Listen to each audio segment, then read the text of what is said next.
in the headphones, man. Yeah, I got that back.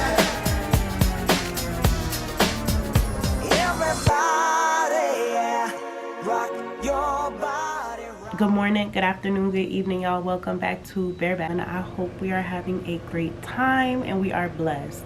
I really wanted to start a platform originally that had featured guests and different hosts, but I do think it's important for me to establish my platform. So on Bareback, the gist of it is raw and uncut.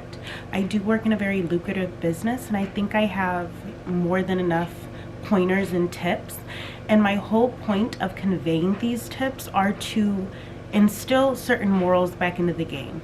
I've realized since the pandemic and since OnlyFans came out, every girl is in the same avenue. They're all in the same lane.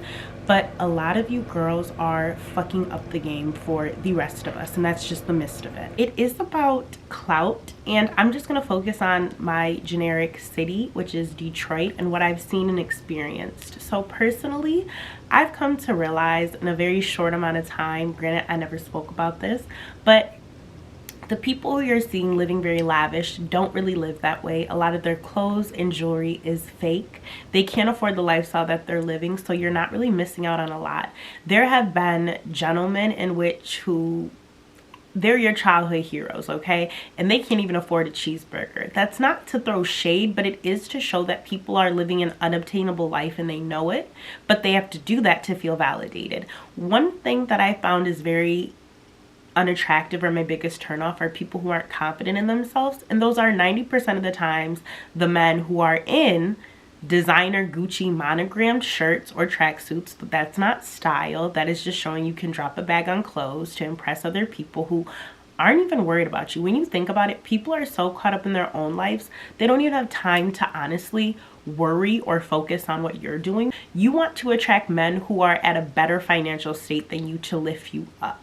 And I always say dating up is so imperative, but in the city I've realized they all have sex with each other. They all just fuck each other like little guinea pigs. Oh, you nasty. I'm a woman who wasn't raised in the city, but I came to the city as an older woman, and so I always say fresh meat. I was the new girl on the block, right? And I was very lucrative with my work, but also with my time, who I'd spend my time with.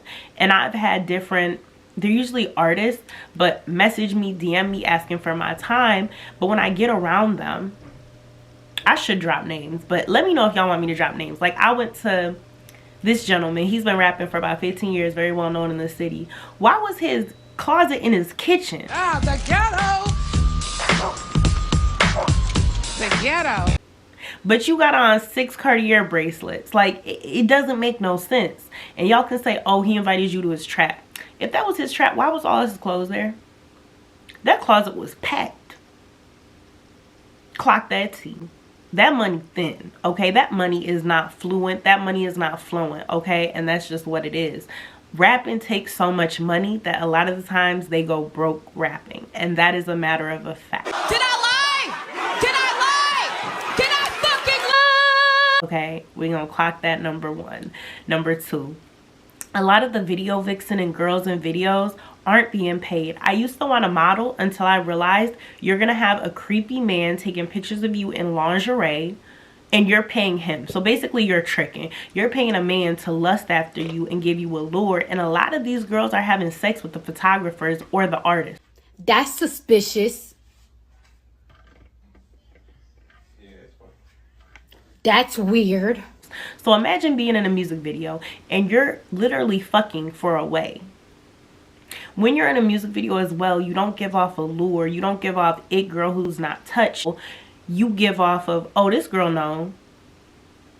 That's not a lure. And it's fine if you want to be known. I know a lot of girls grow up like, I want to be known. I want everyone to know me. The known girls are fucking. You cannot tell me that you're known and you have not gotten hit, okay? Whether it's doggy style, missionary, you've been hit for free. Like, that doesn't make sense. That's not the life I want. I know other girls, they love it, they live for it, but it's no wonder that men don't see women as assets anymore. When y'all are paying photographers, videographers, y'all are being sold a dream just to be like the next girl. It's not even like girls are buying dreams no more to be individual or be one of a kind. Y'all are buying dreams to get your body done, to look like the next girl, to get Botox, to get filler, to look like the next girl. Let me just go in the bush and weep. I just have to go in the bush and weep. Really. The blueprint in which we have as women is laid out for ourselves. It's not a blueprint or a magic key that's going to unlock every door that works for every woman. One key fits one hole. But instead, y'all are trying to gatekeep and act as if you do X, Y, and Z, you're going to get money. I know numerous girls who flew from Detroit, Michigan to Miami to get their body done, and who flew back to Detroit to the projects and are paying off their BBL. I said, damn, bitch. And you thought you would have a better life. I know it sounds shady, but it's really like what y'all are teaching the youth to do. These girls are acting like they're so happy. If you were happy with yourself, you wouldn't change a dang thing. You don't need a BBL. You don't need titties. You don't need all the 9. You need good conversation, allure, presence, and you need to have your rules distinguished beforehand. I have certain rules in which that I'll follow, and none of them I'll break. And everyone who deals with me knows to do so, you have to follow these rules. As the women, we have more control. Another topic I wanted to get into is the propaganda of Black women in social media. I've personally seen it go from Lil Kim to Nicki Minaj to Sexyy Red. And the difference is Lil Kim was a staple, but she was about getting money. She was kind of fast-paced, but I did respect her in her word game. She had clever phrases. They could be sexual innuendos, but they were clever, and you could tell she spent a lot of time understanding her craft. Nicki Minaj is a staple and an icon to me. I love her. She created her own lane once again, and I do salute her. The one critique I have for Sexyy Red is, in my opinion, and I don't care if y'all don't like this, this is a matter of a fact, she has ruined the image of Black women to white men. And understand what I'm saying with this. When a white man has never dealt with a Black woman before, and all he is seeing is what's in the media, which is reasonable, Sexyy Red, that is underselling Black women. And I do believe that's propaganda, because Black women, you'll have certain Black women who will date white men, right? There's a certain caliber of women. And then you will have the white women who date Black men. Do with that as you choose. No shade, just facts. I do separate myself, not try, I separate myself, because I'm not a Sexyy Red type of woman. I do think it's low end, low budget, and there is no class to it. It is just a cash grab. If you are a Sexyy Red, I believe you'll be making from $20 up into $200. You're not going to have that big of a cash grab because it's a used product. Men want to feel like you're the only one that has the time, the affection, the attention for him, and vice versa. I've realized while dealing with different calibers of men, it's the exclusivity in which they'll pay for. That can be a date, a dinner, an investment, paying for tuition, but the amount of money is never ending once you understand your formula. But the formula has to come from a basis of morality. And if you're willing to do anything, by all means go ahead. But I have heard and seen women who don't end up out of this game. You can be in this game for 60 years, upwards of a lifetime. So it is on us as women to do our due diligence. Do your due diligence before you go on a date with a man. Understand, does he have more to lose than me? I always love to deal with men who have more to lose than me, because it creates an understanding that he is putting forth the effort, the time, and the energy to make me the best version of myself, because he wants me to be next to him. I do think financial literacy is for those who want it and who want generational wealth.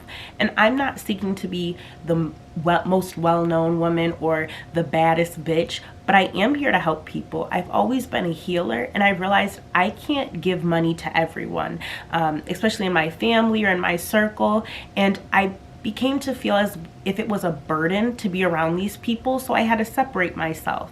But I did realize by sharing knowledge, if you choose not to follow it, that is on you, that's your responsibility, but I'd at least like the knowledge to get out. It's not brain science, but if you've never been exposed to a different way of life, you would never know. People would always question me, Sapphire, why do you spend your youth around these older men? Like, why are you not at the club, partying, enjoying your 20s? For me, enjoying my 20s was becoming financially literate and becoming financially stable. I don't think that me drinking and clubbing, I would have been in the position I am. And I do think I separated from a lot of people because I am not trying to do what everyone else is doing. I don't get fear of missing out because, in my opinion, I want them to go have fun. I want all of you to turn up every day and every night and spend all of your money doing what makes you happy, because it makes it easier for me to stand out. And I've always known who I am and been confident in that person. The only thing I questioned was the people around me, and I'm going to get a little bit more into that. I'm not a girl that's going to be at parties, clubs, events, and that's a flex. I create the allure. But as I said before, I know a bunch of things. I know thousands of things I was never supposed to know. But I do want to share them with y'all, because anything that someone shows me, I will work my ass off to accomplish greater than.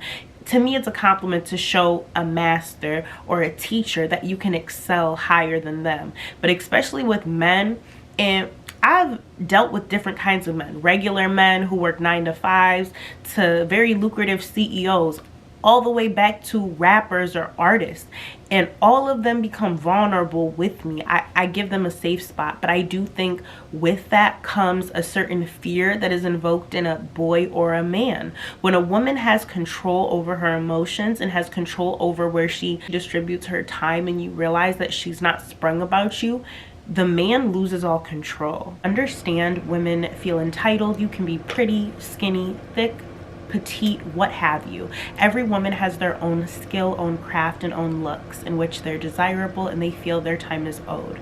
However, I have hit a reverse Uno on the game. Personally, I don't ask men for money. I choose to ask, what do you think I'm worth? With this statement, it automatically, one, makes you stand out. You're different than the hundreds and hundreds of other girls asking that man for money. Two, it has you take into heed how serious he takes you. In all honesty, men will help you more when you're financially literate. With OnlyFans, I'm not against it, but I do just want to reiterate, you pay off rip 20% of your earnings to another entity, which you can call a P. We're going to call them Ps. But I do think that's very imperative. A lot of women don't know that. So 20% off top is being taken. Also, it's not as lucrative because you are paying taxes on that income. I think OnlyFans is a quick money and cash grab. It shows you can be in the top 1% to 3%. But if you do the math, in all honesty, most girls are making under $200 per month. So that is something just to take heed and notice in when you're trying to be an entrepreneur. Thank you for tuning in to Bareback After Dark. I love you guys so much, and thank you for tuning in. Have a good night. I got that pack.